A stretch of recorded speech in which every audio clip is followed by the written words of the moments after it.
નમસ્કાર દર્શક મિત્રો, હું નીતિન પટેલ. તમે જોઈ રહ્યા છો સમાચાર મેં આગળ ન્યૂઝ. હવે જોઈએ આજના સમાચાર. મહેસાણાના સંકુજ વોટર પાર્ક પાસે એક અકસ્માત બનવા પામ્યો છે, જેમાં અમદાવાદથી પાલનપુર જતા એક પરિવારને અકસ્માત નડ્યો છે. સંકુજ વોટર પાર્ક ચોકડી પાસે પૂરપાટ ઝડપે આવતી એસટી બસે રિક્ષાને પાછળથી ટક્કર મારતા રિક્ષામાં સવાર 4 મુસાફરોને ઈજાઓ પહોંચી હતી. આ મામલે રિક્ષા ચાલકે લાંગણજ પોલીસ મથકે બસ ચાલક વિરુદ્ધ ફરિયાદ નોંધાવી છે. અમદાવાદમાં રહેતા અને રિક્ષા ચલાવી ગુજરાન ચલાવતા રાકેશભાઈ પટણી શુક્રવારે સવારે પોતાની રિક્ષા લઈને પરિવારના સભ્યો સાથે અમદાવાદથી પાલનપુર જવા નીકળ્યા હતા. સવારના 9:45 વાગ્યાના સુમારે તેમની રિક્ષા મહેસાણાના સંકુજ વોટર પાર્ક ચોકડી પાસેથી પસાર થઈ રહી હતી. તે દરમિયાન પાછળથી આવતી એસટી બસ નંબર GJ18ZT 0161ના ચાલકે પોતાની બસ ગફલતભરી રીતે હંકારી રિક્ષાને પાછળના ભાગે જોરદાર ટક્કર મારી હતી. આ અકસ્માતને પગલે રિક્ષામાં બેઠેલા નરેન્દ્રભાઈ પટણી, સીતાબેન પટણી, રોશનીબેન અને વિરાટભાઈને શરીરે ઈજાઓ પહોંચી હતી. અકસ્માત બાદ તરત જ ઈજાગ્રસ્તોને 108 મારફતે મહેસાણા સિવિલ હોસ્પિટલ ખાતે સારવાર અર્થે ખસેડવામાં આવ્યા હતા. સદનસીબે રિક્ષા ચાલક રમેશભાઈનો આ ઘટનામાં આબાદ બચાવ થયો હતો. હાલમાં તમામ ઈજાગ્રસ્તો સારવાર હેઠળ છે અને તેમની હાલત સ્થિર હોવાનું જાણવા મળ્યું છે. લાંગણજ પોલીસે રિક્ષા ચાલકની ફરિયાદના આધારે એસટી બસના ચાલક વિરુદ્ધ ગુનો નોંધી કાયદેસરની કાર્યવાહી હાથ ધરી છે. રાજ્યમાં નવી રચાયેલી 9 મહાનગરપાલિકાઓ પૈકી મહેસાણાએ જનસુખાકારી અને સુરક્ષાની દિશામાં મહત્વનું કદમ ઉઠાવ્યું છે. શહેરમાં સતત વધતી જતી રખડતા શ્વાનોની સંખ્યા અને તેના કારણે ઊભા થતા જોખમને ડામવા માટે મહેસાણા કોર્પોરેશન દ્વારા યુદ્ધના ધોરણે એનિમલ બર્થ કંટ્રોલ પ્રોજેક્ટ અમલી બનાવવામાં આવ્યો છે. છેલ્લા માત્ર 8 મહિનામાં ટૂંકા ગાળામાં તંત્રએ કામગીરી કરતા 3534 જેટલા શ્વાનોને પકડી તેનું વૈવિધ્યકરણ અને રસીકરણ પૂર્ણ કર્યું છે. તાજેતરમાં મ્યુનિસિપલ કમિશનર રવિન્દ્ર ખતાલેના અધ્યક્ષસ્થાને એનિમલ બર્થ કંટ્રોલ મોનિટરિંગ કમિટીની સમીક્ષા બેઠક યોજાઈ હતી. આ બેઠકમાં મનપાના ઇજનેરો, વેટેનરી તબીબો અને જિલ્લા પશુપાલન વિભાગના ઉચ્ચ અધિકારીઓની ઉપસ્થિતિમાં અત્યાર સુધી થયેલી કામગીરીનો વિગતવાર અહેવાલ રજૂ કરવામાં આવ્યો હતો. જેમાં જણાવાયું હતું કે પકડાયેલા કુલ શ્વાનો પૈકી 3194 નર અને 219 માદા મળી કુલ 3413 શ્વાનોના સફળ ઓપરેશન કરવામાં આવ્યા છે. તંત્ર દ્વારા માત્ર ઓપરેશન જ નહીં પરંતુ શ્વાનોના સ્વાસ્થ્ય અને જાહેર જનતાની સુરક્ષાનું પણ પૂરતું ધ્યાન રાખવામાં આવ્યું છે. ઓપરેશન બાદ તમામ શ્વાનોની નિષ્ણાતોની દેખરેખ હેઠળ ઓબ્ઝર્વેશનમાં રાખવામાં આવ્યા હતા અને ત્યારબાદ નિયમાનુસાર જે વિસ્તારમાંથી તેમને પકડવામાં આવ્યા હતા ત્યાં જ સુરક્ષિત રીતે મુક્ત કરાયા છે.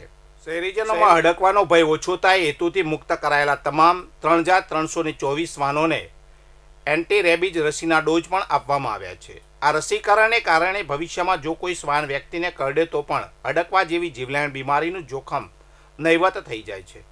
રાજ્યની અન્ય નવરચિત મહાનગરપાલિકાઓ માટે મહેસાણાની આ ત્વરિત અને સચોટ કામગીરી એક રોલ મોડેલ સાબિત થઈ રહી છે. યાત્રાધામ અંબાજીના ઇતિહાસમાં આજે એક સુવર્ણ પ્રકરણ ઉમેરાયું છે.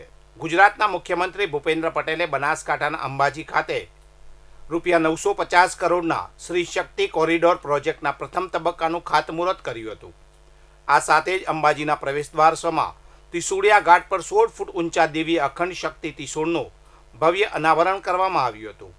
મુખ્યમંત્રી ભૂપેન્દ્ર પટેલે આદિશક્તિ ધામ અંબાજીમાં કુલ 1632 કરોડના અંદાજિત ખર્ચે નિર્માણ થનારા અંબાજી કોરિડોરના પ્રથમ તબક્કાના ₹950 કરોડના વિવિધ વિકાસ કામોના ખાતમુહૂર્ત સંપન્ન કર્યા હતા. આગામી 25 વર્ષોની યાંત્રિક સુવિધાઓને ધ્યાનમાં રાખીને અંબાજીમાં શક્તિ કોરિડોર માટે ₹1632 કરોડનો વિઝનરી માસ્ટર પ્લાન તૈયાર કરવામાં આવ્યો છે. મુખ્યમંત્રીએ અંબાજી કોરિડોરના આ પ્રથમ તબક્કાના જે કામોના ખાતમુહૂર્ત કર્યા છે તેનાથી આવનાર દિવસોમાં યાત્રિકોને multi level parking, underpass road, યાત્રી નિવાસ પાથવે, દિવ્ય દર્શન ચોક, શક્તિપીઠ એમ્ટી થિયેટર અને લાઇટ એન્ડ સાઉન્ડ શો સહિતની બહુવિધ ટુરિસ્ટ એનિમેટિવ્સ મળશે. મુખ્યમંત્રી ભૂપેન્દ્ર પટેલે આ ગૌરવશાળી સમારોહના અધ્યક્ષસ્થાનેથી સ્પષ્ટપણે જણાવ્યું કે આદિશક્તિના પરમ ઉપાસક વડાપ્રધાન શ્રી નરેન્દ્રભાઈ મોદીની પ્રેરણા અને માર્ગદર્શનમાં આદિશક્તિપીઠ અંબાજીનું હોલિસ્ટિક અને ફ્યુચરિસ્ટિક ડેવલપમેન્ટ થઈ રહ્યું છે. મુખ્યમંત્રી શ્રી સાથે આ બહુવિધ વિકાસ કામોના ખાતમુહૂર્ત પ્રસંગે રાજ્યમંત્રી મંડળના મંત્રીઓ સર્વશ્રી પ્રવીણભાઈ માળી, ડૉક્ટર જયરામભાઈ ગામિત, કમલેશભાઈ પટેલ, સ્વરૂપજી ઠાકોર અને બનાસકાંઠા જિલ્લાના ધારાસભ્યો પદાધિકારીઓ પણ સહભાગી થયા હતા. થરાદથી યાત્રાધામ ઢીમાને જોડતા મુખ્ય માર્ગનું કરોડોના ખર્ચે નવીનીકરણ ચાલી રહ્યું છે. આ માર્ગને પહોળો કરવાની યોજના હેઠળ કામગીરી હાથ ધરાઈ છે, પરંતુ ડામરકામ લાંબા સમયથી અધૂરું રહેતા સ્થાનિક લોકો અને વાહન ચાલકોમાં ભારે અસંતોષ પ્રવર્તી રહ્યું છે. વાવ અને ધરણીધર તાલુકાના કેટલાક ગામો અને રાજસ્થાનના બાકાસર વિસ્તારને જોડતો આ માર્ગ અત્યંત મહત્વનો છે, જેને કારણે રોજબરોજ હજારો વાહનોની અવરજવર રહે છે. યાત્રાધામ ઢીમાથી થરાદ પર કપચી ભરેલી હોવાથી વાહન ચાલકોને ભારે મુશ્કેલીઓનો સામનો કરવો પડી રહ્યો છે. કડી તાલુકાના કલ્યાણપુરા ગામ નજીક એક દિવ્યાંગ યુવકનો મૃતદેહ ઝાડ પર લટકતી હાલતમાં મળી આવતા ચકચાર મચી ગઈ છે. યુવકના મોઢામાં ડૂચો મારેલો હતો અને તેના કપડા પર લોહીના ડાઘ પણ જોવા મળ્યા હતા. શુક્રવારે રાત્રિ દરમિયાન કલ્યાણપુરાથી વડાવલી તરફ જતા રોડ પર બની હતી. રસ્તે પસાર થતા લોકોએ ઝાડ પર લટકતી લાશને જોઈને તાત્કાલિક 112 પોલીસ કંટ્રોલ રૂમને જાણ કરી હતી. માહિતી મળતા જ 112ની ટીમ અને બાવલુ પોલીસ સ્ટેશનનો સ્ટાફ ઘટના સ્થળે પહોંચી ગયો હતો. પોલીસે મૃતદેહને નીચે ઉતારી કાયદેસરની કાર્યવાહી હાથ ધરી હતી. મૃતકની ઓળખ અજીતભાઈ ઉંમર વર્ષ આશરે 40 થઈ છે, જે મૂળ વિરોચન નગરના વતની હતા અને હાલ કલ્યાણપુરામાં રહેતા હતા. પોલીસે મૃતદેહને કડીની કુંડાળ સરકારી સિવિલ હોસ્પિટલ ખાતે પોસ્ટમોર્ટમ માટે ખસેડ્યા છે. આ સમગ્ર મામલે મૃતકના પરિવારજનોએ હત્યાની આશંકા વ્યક્ત કરી છે. બાવલુ પોલીસે અકસ્માત મૃત્યુનો ગુનો નોંધી વધુ તપાસ હાથ ધરી છે. વધુ સમાચાર માટે જોતા રહો સમાચાર મેં આગે ન્યૂઝ. નમસ્કાર.